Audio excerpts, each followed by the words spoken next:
మన ఇంట్లో పెద్దవాళ్ళకైనా చిన్నవాళ్ళకైనా సరే ఆరోగ్యం పాడైందంటే వెంటనే ఓఆర్ఎస్ తీసుకురండి, ఓఆర్ఎస్ తాగించండి, బాగైపోతారు అని చెప్తా ఉంటాం కదా. నిజంగా ఓఆర్ఎస్ అనేది మన హెల్త్కి బాగా చేస్తుందా, లేకపోతే మన హెల్త్ని కంప్లీట్గా పాడు చేస్తుందా?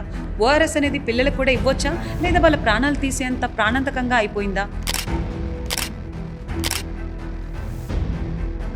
చాలామంది పిల్లలు మారం చేయగానే పేరెంట్స్ వచ్చేసి ఐప్యాడ్ ఇవ్వడమో ఫోన్ ఇవ్వడమో చేసేస్తాడు. వాడు గంటల తరబడి ఆ ఫోన్ చూస్తూ దానివల్ల వాడి బ్రెయిన్ ఎంత డ్యామేజ్ అవుతుందో మీకు తెలుసా? కొంతమంది పిల్లల్ని వాళ్ళ ఇమ్యూనిటీ పెరగాలని చెప్పేసి వాళ్ళ తల్లిదండ్రులు మట్టిలో ఆడిస్తారు. అలా మట్టిలో ఆడించడం వల్ల నిజంగానే ఇమ్యూనిటీ అనేది పెరుగుతుందా? అదేవిధంగా ఫ్యూచర్లో వచ్చే సర్వైకల్ క్యాన్సర్ అనేది చిన్నప్పుడున్న 9 సంవత్సరాల నుంచే వ్యాక్సిన్ ఇవ్వడం వల్ల పెద్దగయ్యాక వాళ్ళకి వచ్చే సర్వైకల్ క్యాన్సర్ని అవాయిడ్ చేయొచ్చు అనే విషయం మీకు తెలుసా? మా పిల్లాడికి 2 సంవత్సరాలు వచ్చాయి, ఇప్పటి వరకు కూడా ఏ మాట మాట్లాడట్లేదు, ఏది కూడా ఎలాంటి యాక్టివిటీ లేదని బాధపడుతున్నారా, భయపడుతున్నారా? నిజంగా 2 years తర్వాత మాటలు రాకపోతే ఇంకా రావా? ఇలాంటి ఇంట్రెస్టింగ్ ఫ్యాక్ట్స్, ఇలా ఇంట్రెస్టింగ్ థింగ్స్ గురించి చాలా విషయాలు మనతో డాక్టర్ గారు మన పాడ్కాస్ట్లో ఎక్స్ప్లెయిన్ చేశారు. మీరు తప్పకుండా సోషల్ పోస్ట్ హెల్త్లో ఉన్న ఈ కంప్లీట్ పాడ్కాస్ట్ని చూసి మీ థాట్స్ని కమెంట్ రూపంలో తెలియజేయండి. కింద కనిపిస్తున్న లింక్ని ఇప్పుడే క్లిక్ చేసి ఫుల్ పాడ్కాస్ట్ చూడండి.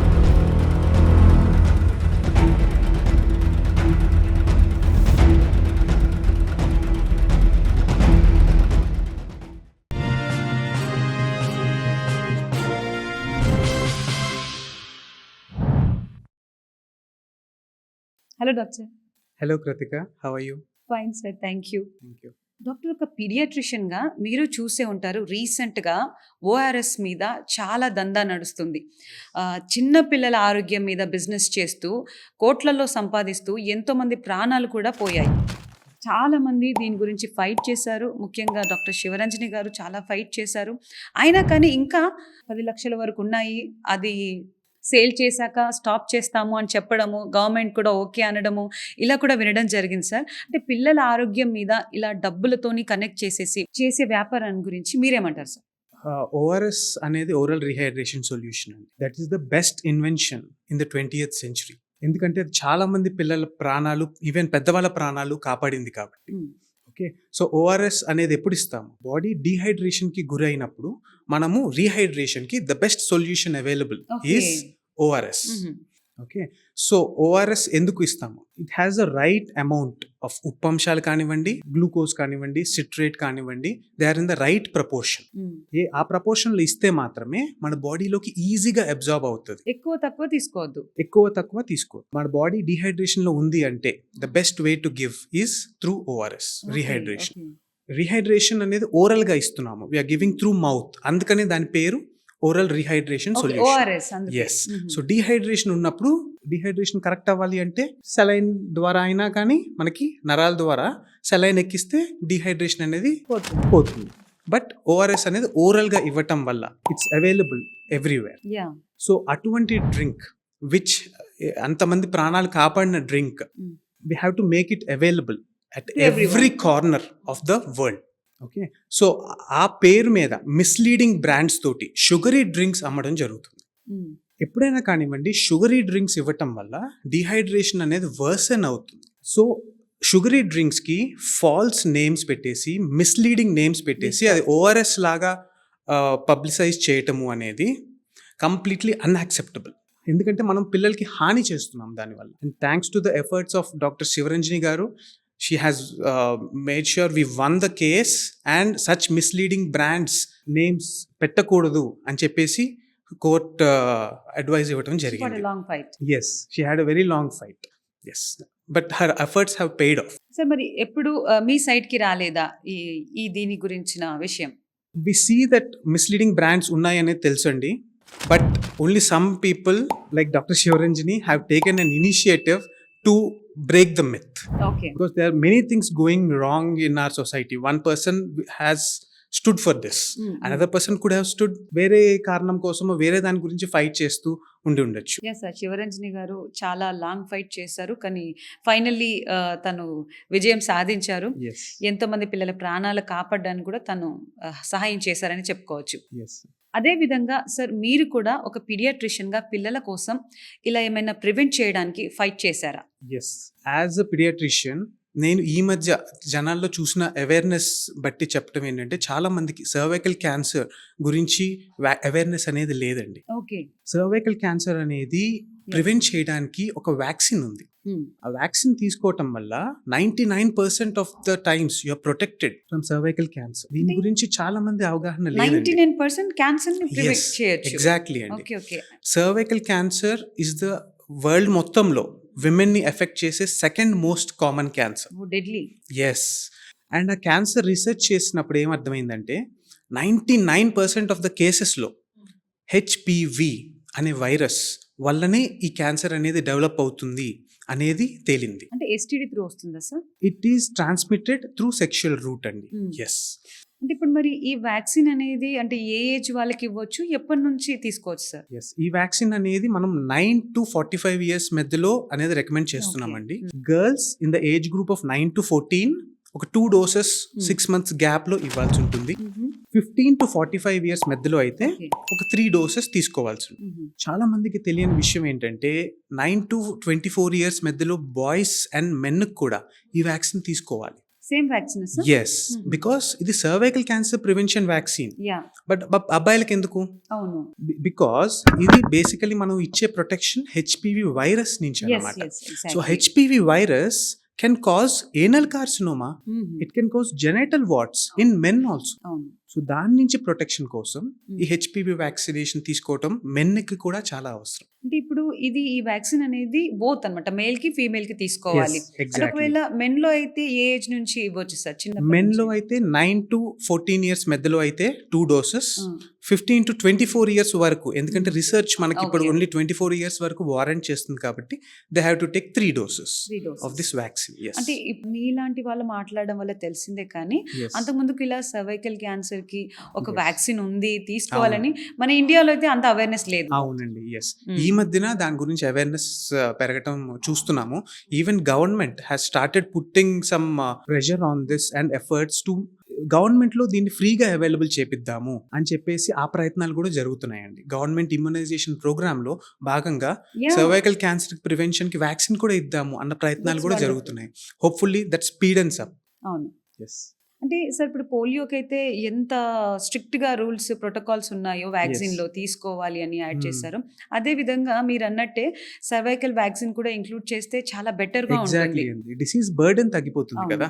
ఇప్పుడు గవర్నమెంట్ హాస్పిటల్స్ లో వచ్చే కేసెస్ అన్నిటిని ట్రీట్ చేయడానికి ఒక సర్వైకల్ క్యాన్సర్ పేషెంట్ ని ట్రీట్మెంట్ మొత్తం కంప్లీట్ చేయడానికి ఒక 15 నుంచి 20 లక్షలు ఖర్చు అవుతుందండి.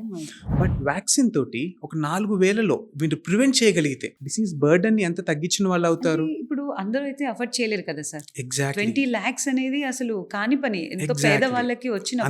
అందుకనే that is very important that you prevent it, so that ఫ్యూచర్లో అది ఫైనాన్షియల్ బర్డెన్ అవ్వకూడదు. ఫైనాన్సెస్ పక్కన పెట్టినా మన health is getting affected. Yes. క్యాన్సర్తో ట్రీట్మెంట్ అనేది ఈజీ విషయం కాదండి. క్యాన్సర్తో పోరాడటం, చాలా మంది క్యాన్సర్ సర్వైవర్స్ ని చూసాము. మీరు ఏ క్యాన్సర్ సర్వైవర్ ని చూసినా వాళ్ళు ఏమంటారంటే ఒకవేళ టైం మెషిన్ నుండి మేము వెనక్కి వెళ్ళి ఏమన్నా డిఫరెంట్ గా చేస్తే బాగుండు ఈ క్యాన్సర్ రాకుండా అని చెప్తారు మీకు. ఎందుకు? పెద్ద కోరికలేం లేవు, ఇదొక్కటి. అది పాసిబుల్ కాదు కానీ బట్ వాళ్ళ ఆశ అది. అంటే అది అంత లెవెల్లో వాళ్ళని సఫర్ చేసింది అన్నమాట. అవునండి. అవును. చాలా టెరబుల్ పెయిన్ కదా సార్. అవునండి. అంటే ఇప్పుడు సర్వైకల్ క్యాన్సర్ అనేది అంటే ఇప్పుడు దాని కాజెస్ అంటే ఓన్లీ త్రూ ఎస్టీడీయా సార్, లేకుంటే ఎవరికైనా వంశపారపర్యంగా మా పేరెంట్స్ కి ఉంటే వస్తుందా సార్? లేదండి, అది సెక్షువల్ ట్రాన్స్మిషన్ ద్వారా హెచ్పివి అనే వైరస్ మన బాడీలోకి వస్తుందండి. అది ఇట్ విల్ స్టే కొన్ని ఏరియాస్ ఆఫ్ అవర్ బాడీలో, లైక్ సర్విక్స్ కానీ ఏనో జెనిటల్ రీజన్ అంటాం, ఆ రీజన్లో అది ఉండిపోతుంది. ఇయర్స్ టుగెదర్ కొంచెం కొంచెంగా ఇన్ఫెక్షన్ అనేది పెంచుకుంటూ ఒక ఏజ్ తర్వాత అరౌండ్ 20 సంవత్సరాల తర్వాత అది క్యాన్సర్ గా మారే అవకాశం ఉందన్నమాట. సో ఎప్పుడైతే మనం వైరస్ నుంచి ప్రొటెక్షన్ కి మనము వ్యాక్సిన్ తీసుకుంటామో మన body is ready. Vaccine virus వచ్చిన వెంటనే దీని దగ్గర ఆల్రెడీ యాంటీబాడీస్ ఉన్నాయి కాబట్టి న్యూట్రలైజ్ చేసేసుకుంటుంది. ఆల్రెడీ వాళ్ళ బాడీలో ఎగ్జిస్ట్ ఉంటే ఎలా ఉంటుంది సార్? ఆల్రెడీ ఒకవేళ ఉంటే కనుక న్యాచురల్ ఇమ్యూనిటీ ట్రై చేస్తుందండి ఫర్ న్యూట్రలైజింగ్ యాంటీబాడీస్ తయారు చేసుకోవడానికి, బట్ అది అంత ఎఫెక్టివ్ గా ఉండదు. Okay sir. అది అంత ఎఫెక్టివ్గా ఉండదు. ఎందుకంటే ఆల్రెడీ వైరస్ లోపలికి వచ్చింది, ఆల్రెడీ డ్యామేజ్ నడుస్తూ ఉంది కాబట్టి దాని ప్రొటెక్షన్ అనేది సబ్ ఆప్టిమల్గా ఉంటుందన్నమాట. Yeah sir. అందుకనే మనం రికమెండ్ చేసే గ్రూప్ వ్యాక్సిన్ ఎప్పుడు తీసుకోవాలి, 9 to 14. అందుకే చెప్తున్నాము, before the onset of any sexual activity of any kind exactly. ఈ ఏజ్ గ్రూప్ లో వ్యాక్సిన్ ఇప్పించడం అనేది చాలా అవసరం అండి. Yes sir. సర్వైకల్ క్యాన్సర్ మీద అవేర్నెస్ కోసం మీరు చేసే ప్రోగ్రామ్స్ సక్సెస్ఫుల్ గా అయ్యి అందరికీ అవేర్నెస్ రావాలని కోరుకుంటున్నాను ఎస్ సార్. అండి, థ్యాంక్ యూ. డాక్టర్, ఇప్పుడు ఇటీవల పిల్లల గురించి చాలా అపోహలు, చాలా ఎక్కువ కేర్, అన్ని ప్రతి ఒక్కటి చిన్న చిన్న విషయంలో కూడా చాలా టెన్షన్ పడడం కానివ్వండి, ఓవర్ కేర్ తీసుకోవడం జరుగుతుంది. ఇప్పట్లో పిల్లల మీద ఉన్న అపోహలు ఏంటంటే, మీ దగ్గరికి వచ్చే వాళ్ళు సాధారణంగా మీరు వినే అపోహలు ఏంటి డాక్టర్? ఈ మధ్య కాలంలో నేను వింటున్న పెద్ద అపోహ, వ్యాక్సిన్స్ ఇవ్వటం వల్ల ఆటిజం వస్తుందేమో ఓకే. అన్న భయము చాలా మంది పేరెంట్స్ లో ఉందండి. అది అపోహ మాత్రమే, దాంట్లో ఎటువంటి ట్రూత్ లేదు. మీరు అన్నట్టుగా అసలు ఎందుకు వచ్చింది, 1990s లో పిల్లలకి వ్యాక్సిన్స్ ఇవ్వటం వల్ల ఆటిజం వస్తుందేమో అన్న కన్సర్న్ ఒకటి రైజ్ చేయడం జరిగిందండి. ఓకే, దాని తర్వాత 20 ఏళ్లకి పైగా రీసెర్చ్ జరిగింది టు ఫైండ్ అవుట్ ఏంటి వ్యాక్సిన్ వల్ల నిజంగానే ఆటిజం వస్తుందా, వేరే ఫ్యాక్టర్స్ ఏమైనా ఉన్నాయా అని చెప్పి రీసెర్చ్ జరిగింది. ఆ రీసెర్చ్ లో ఏం బయటపడింది, వ్యాక్సిన్స్ కానీ వ్యాక్సిన్స్ లో వాడే కాంపోనెంట్స్ కానీ దేని వల్ల కూడా ఆటిజం అనేది రాదు. That is very clear. పిల్లలకి వ్యాక్సిన్స్ ఇప్పిస్తే ఆటిజం వస్తుందేమో అన్న అపోహ మాత్రమే. దాంట్లో Yes. ఎంత మాత్రం నిజం లేదు. ఎంత మాత్రం నిజం లేదు. Parents have to consult their paediatrician. Doubt ఏమైనా ఉందా, నిజంగానే సరే నేను చెప్తున్నాను మీకు వ్యాక్సిన్ వేస్తే ఆటిజం రాదు అని, డూ యువర్ రీసెర్చ్. మీరు చేయండి, సైంటిఫిక్ జర్నల్స్ చూడండి, మీ పిడియాట్రిషియన్తో మాట్లాడండి. ఒక పిడియాట్రిషియన్ విన్నరా, 2 పిడియాట్రిషియన్తో మాట్లాడండి. ఆ తర్వాత పిల్లలు ఏంటంటే 20కి పైగా లైఫ్ థ్రెటనింగ్ డిసీజెస్ నుంచి మనకి ప్రొటెక్షన్కి వ్యాక్సిన్ ఉందండి. మీకు తెలుసా, రోటా వైరస్ డిసీజ్ అని ఉంటుంది, లూజ్ మోషన్స్ అవుతాయి, రోజుకి 40-50 లూజ్ మోషన్స్ అయిపోతాయి. ఒక రోజులో మనం కరెక్ట్ చేయకపోతే రెండో రోజు పేషెంట్ చనిపోతారండి. అటువంటివి చాలా కేసెస్ అనేవి తగ్గి పిల్లల లైఫ్ సేవ్ అవుతున్నాయండి. సో లైఫ్ థ్రెటనింగ్ డిసీజెస్ నుంచి ప్రొటెక్షన్కి వ్యాక్సిన్ తీసుకోవడం అనేది కంపల్సరీ. దాని గురించి వచ్చిన ఏ అపోహ అయినా కానీ సైంటిఫిక్ జర్నల్స్లో చూసి రీసెర్చ్ చేసుకోండి, డాక్టర్స్తో పిడియాట్రిషియన్స్తో మాట్లాడి మీ డౌట్స్ ఏమున్నా కానీ క్లియర్ చేసుకోండి. బట్ పిల్లలకి వ్యాక్సిన్ ఇప్పించడం మాత్రం మానొద్దు. Exactly sir. మీరు చెప్పిన విధంగా చూస్తే చదువుకున్న వాళ్ళు, ఎడ్యుకేటెడ్ పీపుల్ వాళ్ళ ఓన్ రీసెర్చ్ చేసుకుంటారు. కానీ when it comes to uneducated people కానివ్వండి, కొంతమంది ఊళ్ళలో ఉంటారు, వాళ్ళకంత ఫార్చ్యూన్ ఉండదు కాబట్టి వాళ్ళకి తెలీదు. సో అలాంటి వాళ్ళకి ఏమైనా మీరు వాళ్ళకి చేరేలా ఏమైనా ఆలోచించారా? యాక్చువల్లీ గవర్నమెంట్ ఇమ్యునైజేషన్ ప్రోగ్రామ్ ఏదైతే ఉందో, గవర్నమెంట్ ఈజ్ టెల్లింగ్, గవర్నమెంట్ ఏదైనా కానీ జనాలకి అది హాని చేయదు, అది బెనిఫిట్ ఉంటుంది అంటే మాత్రమే అది ఇమ్యునైజేషన్ ప్రోగ్రామ్లో అవైలబుల్ చేయిస్తారండి. So government giving vaccines is only reassuring, అది రీఅష్యూరింగ్. సో చదువు రాని వాళ్ళు అని మీరు నమ్మరు, చదువు రాని వాళ్ళు are more receptive to take the vaccines. ఏమన్నా జబ్బులు వస్తే మేము తట్టుకోలేము, జబ్బు రాకుండా ఎఫర్ట్ చేయలేరు ట్రీట్మెంట్కి, జబ్బు వస్తే మేము తట్టుకోలేము, ఏదోటి చేయండి సార్ రాకుండా, వ్యాక్సిన్స్ తీసుకోండి. They listen to the doctors, they listen to the Anganwadi workers who come to their house. The government is doing an excellent job.